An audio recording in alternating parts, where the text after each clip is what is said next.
June 2010. When I think of the Mapogo Coalition at this time, one thing for sure stands out. Mr. T and Kinky Tail were the workaholic males of the coalition. A busy, active lion becomes a very physically fit specimen.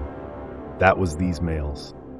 Unlike their brothers in the West, they pushed themselves to their limits, expanding their territory, which led to heavy patrols, extra hunts to stay in peak condition. They were the show from 2008 into 2010.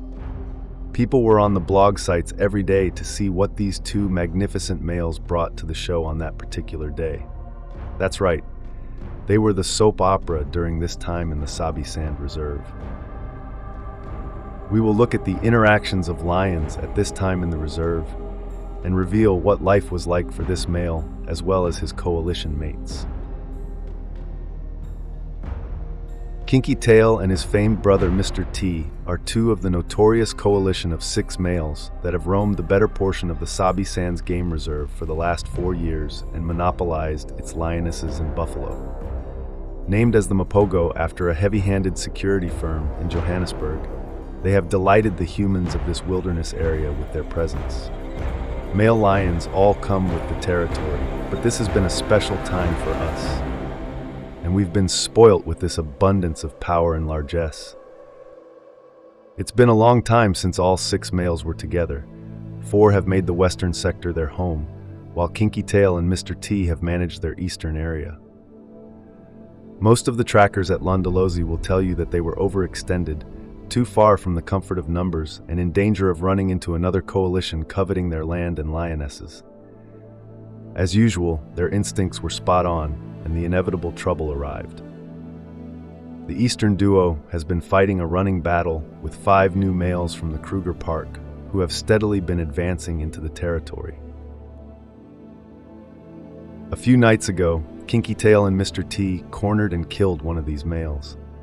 Undaunted by their loss, the remaining 4 rested up for the day and exacted revenge that evening by killing Kinky Tail. Mr. T arrived late on the scene, only to be overwhelmed by the newcomers and fled from the area. The observers of these events have wondered whether the survivor will run back to the apparent safety net of his brothers. It's unclear, however, whether or not that coalition is still intact and what sort of welcome he may receive. More than likely, he is alone in this battle. When the dust is settled and these males have worked out the proprietorship of this land, the new landlords will settle into the same destructive course that the Mapogo took. Cubs will be killed and lionesses destroyed in the defense of their litters. New matings will take place and fluffy litters produced. It seems excessive, but that is the nature of their existence. Somewhere in the new litters that we will eventually see will be little males, carefully being nursed to take up the role of their fathers. Years from now, similar events will take place. The humans will shake their heads and be aghast at the seemingly pointlessness of it all. But truthfully, I wonder whether we shouldn't rather rejoice in being afforded the opportunities to witness firsthand the evolutionary process at play. In the course of hearing this, you come to the conclusion that the author is not too disturbed by recent event, or does not seem overly compassionate. You would be mistaken.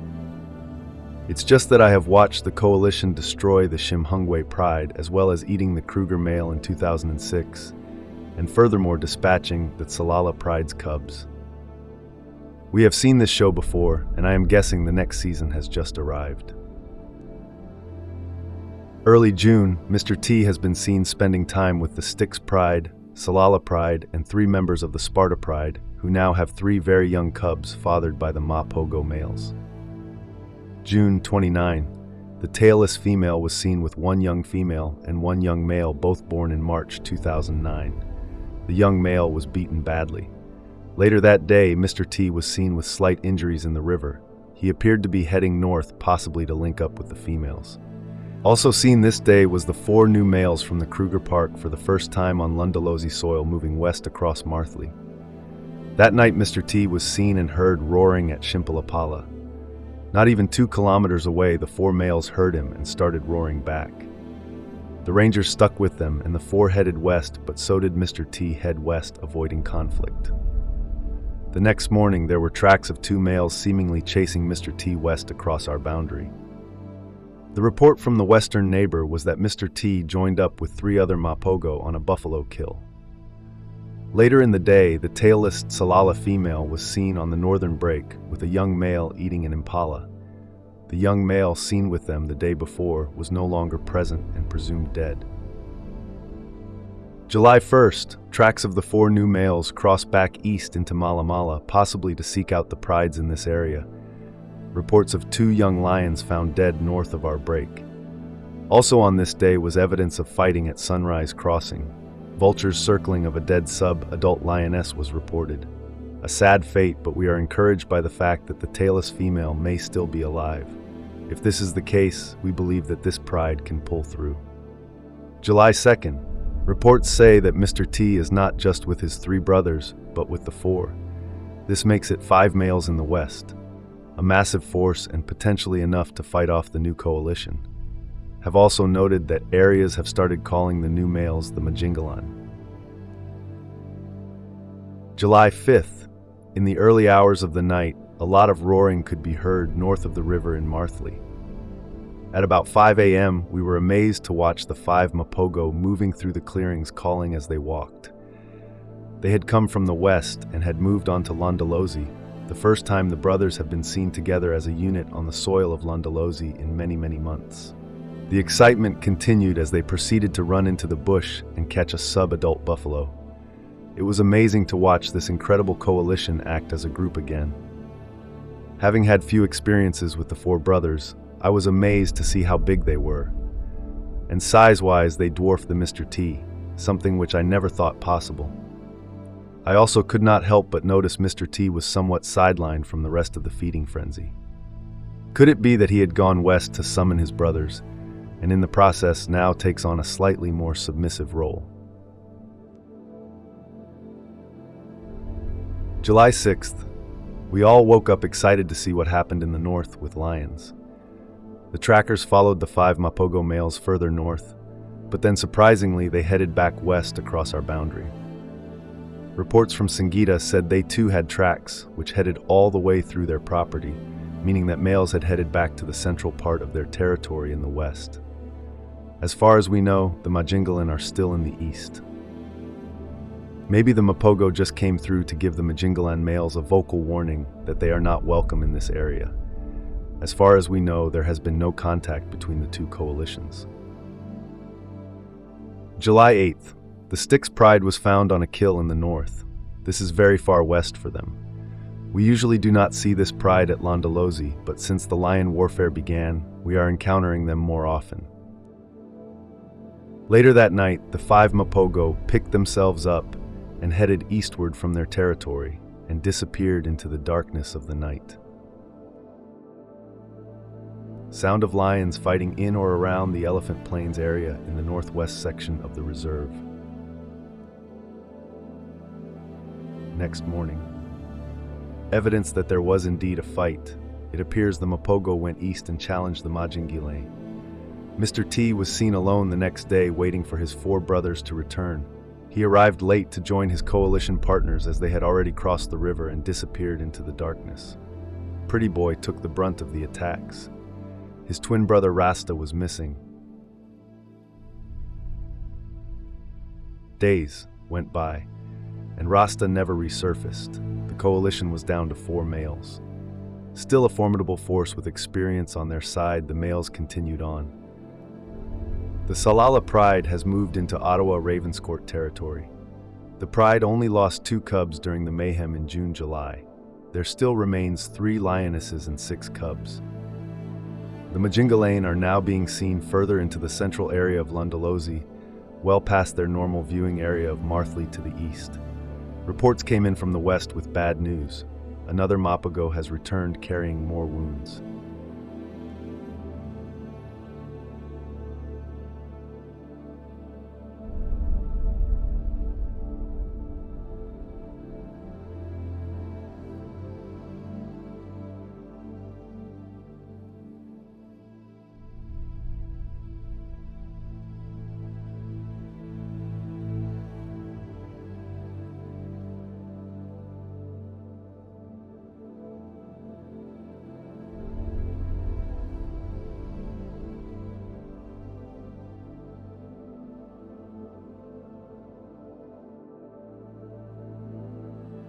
By August 18th, the Salala Pride was forced out of the West.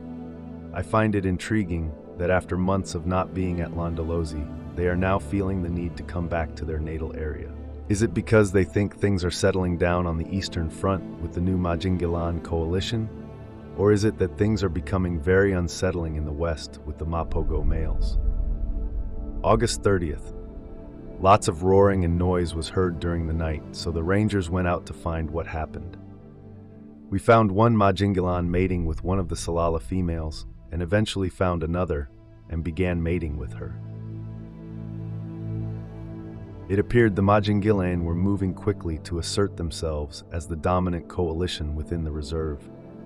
They have done some serious damage to the Mapogo and are quickly gathering up territory and prides. The lion dynamics continue to be intriguing within the reserve. Every morning the ranging team heads out into the bush, hoping to link another piece of the jigsaw puzzle together. Quite simply, the fact that there is no fence between Sabi Sands Game Reserve and the Kruger National Park makes for a natural ecosystem, natural movements of nomadic lions, and a constant shifting of territories. Is this the making of a soap opera? So now the Majingilan have mated with the two 8-year-old lionesses from the Salala Pride. We have not seen the tailless Salala female with the 6 youngsters for nearly a week. Is it possible the two lionesses could see trouble brewing with the Majingilan and so decided to buy time mating with them, allowing the tailless female to lead the precious young and inexperienced pride away from trouble?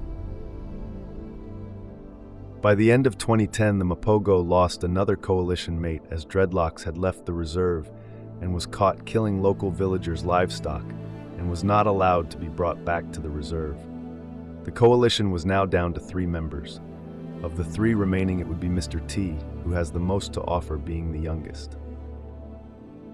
The Majingilan territory is as far west to the Shimpalapala Kapis, down to the Sand River, all the way along into our eastern neighbors into the Kruger Park, extending northwards toward the northern Sabi Sands border to the Gowrie Gate. April 2011. The Shimhungwe Pride has been fragmented for quite some time, and we have not seen all the lionesses together for a very long time.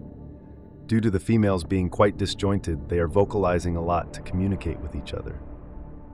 One of the Mapogo, Mr. T, has been mating with one of the females, the mother of the newest litter. This unfortunately suggests that the cubs are all dead. May 2011. As we all know, the last 3 Mapogo are getting on in their life. We had reports from the east that there was a southern coalition of 5 males slowly moving closer to our traversing area. It was only a few days ago that the Mapogo went east in their territory and chased the 5 young males away. June 19, 2011, the Mapogo showed signs of a recent battle with the Majingilan coalition. They have deep scratches and bite marks. It took place in the Ottawa area of Singita, which seems to be neutral territory. By the end of the month, they were vocalizing intensely to ward off threats of the 2 coalitions. July 2011, Mapogo have been sticking together a lot lately. 2 of the 3 were limping, but they are all doing very well, and seem to be holding their own against the threat from the east for now. One morning, they were feeling playful and affectionate, and shared this great moment with us. They have been venturing east more lately, possibly in an attempt to reinforce their eastern boundary. They are obviously feeling a little pressure, but are more than holding their own. They currently face the significant threats of the Majingilan males, who have already killed 2 of their brothers and have taken part of their territory. November 2011, the ruling trio have been together for most of the month. They need to be united. The southern males have been reduced to 4 males due to the Majingilan catching and killing 1. But the remaining 4 have been venturing closer and closer this month. A serious clash could be imminent. One of the Mapogo males was seen mating with one of the Shimhungwe lionesses who had lost her cubs. The 3 lionesses of this pride have 4 cubs, ages ranging 4 to 10 months. December 2011, one of the Ottawa males, son of the Mapogo, was approaching his former pride as they had set out for a hunt. One thing he did not know was that the Mapogo with the bent spine was stalking him. Bent Spine leapt on to the young male. The Ottawa male fought hard, but then the lionesses got involved. At one stage, there were the 4 females on the young male. The fight did not last long as the lionesses returned to their cubs as the Bent Spine male moved back and started roaring. The other Ottawa male was seen 3 kilometers to the east. The Southern Pride, now known as the Salati, have once again entered the Mapogo territory. February 2012, stories from the western part of the Sabi Sands Game Reserve are traveling on the winds. The winds of change. It sounds like there is an epic tale unfolding. A tale that, although not currently occurring on Lundalozi soil, will undoubtedly have influence on the lion dynamics closer to home. Although the Mapogo were able to chase these males on a few occasions when they caught sight of them, the 4 Salati males have started to make their move on the 3 remaining Mapogo. Those of you familiar with the story of lion warfare that has been unfolding since mid-2010 will be aware of the intriguing movements and encounters that have played out. Coalitions of males have been occupying every square inch of real estate in this magnificent wilderness. It appears as if the catalyst may have been a female. One of the members of the Castleton Shimhungwe Pride has been in heat, and the Salati were seen mating with this lioness. The Salati caught one of the Mapogo and inflicted many wounds. The Salati males left the scene roaring deep into the night, scent marking in the middle of Mapogo territory. The Mapogo dynasty has been so dominant in this area for a very long time, but all good things eventually come to an end. I still feel, however, the Mapogo males have much to offer, and it may still be some time until we see their reign come to an end. This may, however, be the start of the inevitable. The Salati have grown into incredible males, handsome and strong. They have been cornered into a difficult spot. To the south, they have the magnificent Kruger males. To their north, they have the 6 Matimba males. To the east, the killer Majingalin, and to their west, the 3 Mapogo. The weakness, if that is the right word, will be the aging Mapogo trio. It may well come down to a bit of a numbers game, 4 young inspiring males taking on 3 older experienced males. March 16, 2012, end of an era, last stand of the Mapogo Coalition. The defining moment had to come. Speculation of how and when has dominated the conversation around dinner tables and campfires in recent weeks. Every epic must build up and deliver a scintillating finale, and the story of arguably the most acclaimed and notorious coalition of male lions ever documented. Was it the Shimhungwe lioness mating with the Salati males a month ago, giving them a taste of the trophy at stake? Was it a sudden weakness detected in the weaker Mapogo male? What is certain is that number of factors led to the showdown and heart-wrenching culmination on the morning of March 16th. Our guest has been privileged enough to witness both sides of the story evolve over the past week. Firstly, the youngsters moving in, strengthening their coalition bond, scent marking all over the Mapogo's northern territory. It was almost as if they were preparing themselves for the inevitable confrontation. On the morning of the 16th, when we received the radio message, we have audio of lions fighting in the south. We knew it was on. The initial message was relayed as 3 Mapogo have isolated a young male. This is what we expected. What we wished to be for the proud old men we had known and revered for so long. Arrival on the scene to see the tables turned was unforeseen, shocking. It took us all some time to grasp what was unfolding in front of us. We expected all 3 Mapogo to stand their ground and rise to the challenge. The old boxing adage, "You're only as good as your last fight," certainly holds true. It was the veteran gladiator that stood up to be counted and fought admirably for his territory, his offspring, his lionesses, and ultimately for his livelihood as a male lion. An afternoon thunderstorm rose early and saturated the blood-stained earth, washing away the Mapogo bloodline and unveiling an exciting new era. The fate of the remaining Mapogo cubs hangs precariously in the balance. They will most likely be killed. We are, however, excited about new beginnings and some stability for the Shimhungwe Pride under the Salati males.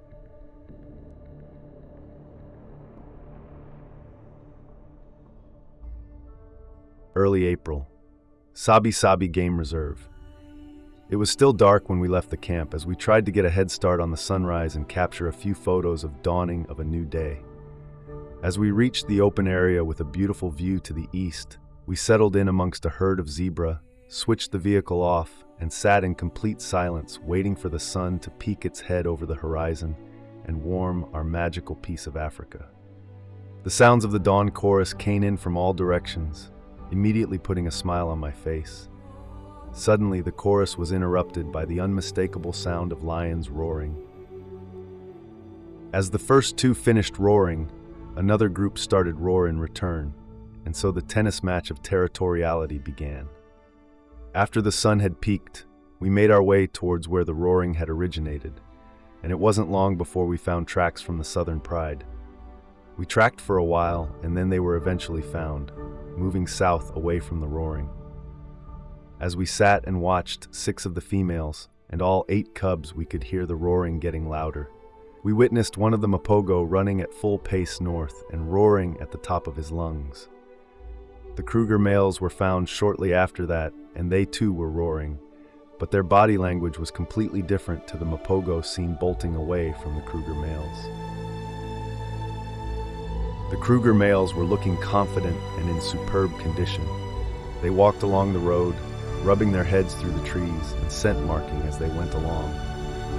Suddenly they stopped to listen, and we could hear the resounding sound of more males calling in the distance. They returned fire, and the sound of that awesome roar echoed through the chilly autumn air, leaving me speechless. It was amazing how often they let the explode from their lungs, making sure that all the competition around knew who was the boss of this land. What happened through the night and early hours of the morning is not completely clear. From what we pieced together, the Mapogo ran into the Majingalan and were chased into our reserve. Here they were greeted by the belligerent Kruger males, who too wanted them out as fast as possible and drove them out. July 2012. The KMP were seen chasing one of the Mapogo. Apparently the other Mapogo ran in a different direction. Pretty Boy was discovered first. He had run back to his old territory and was seen avoiding a confrontation with one of the Saladi males. Then Makulu emerged a few weeks later, showing puncture wounds down his back and left flank. These reports surfaced on the web and reignited hope within the hearts of Mapogo fans, even though it is widely acknowledged that these males have seen their best days, and now is the time to accept their deaths.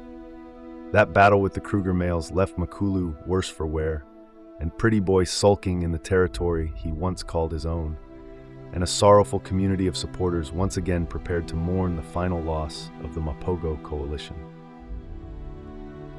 July 20th, the Kruger male limper was seen in poor condition. Eventually, he would never be seen again. September, the 2 Mapogo were seen lazing near the river. Upon hearing the roars of the Kruger male Freddy making his way down there, the Mapogo males decided to create some space rather than facing any form of confrontation. Later, the 2 Mapogo were sighted side by side, entering the Kruger National Park through the gate attributed to Paul Kruger himself.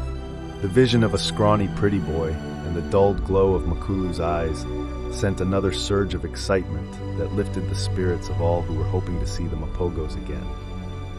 A sad image of their bedraggled appearances, yes, but a living representation of strength and persistence that branded them legends.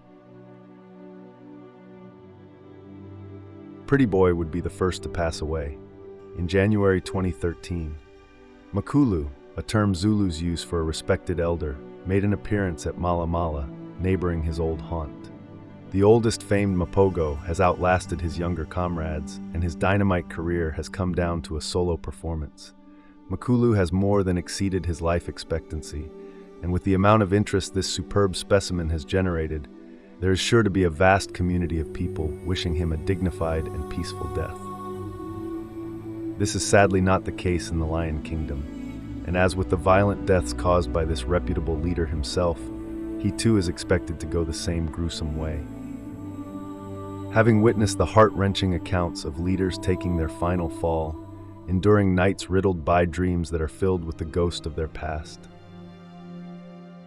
Tragically, the way these beasts rule is the way we should expect them to die. What is often the case is death after being mauled within an inch of their lives, lying alive with a severed spine or a gaping hole through the throat or lung. Without the strength to hunt and eat, the lion's condition deteriorates, and sometimes an attempted attack on prey can result in fatal wounds inflicted by horns, tusk, teeth, or hooves. Most brutally, that should the king be really unlucky, his loss of condition and starvation will leave him defenseless against an arch-rival, the hyena. Of all the possibilities, this is the most disturbing and demoralizing for us to witness.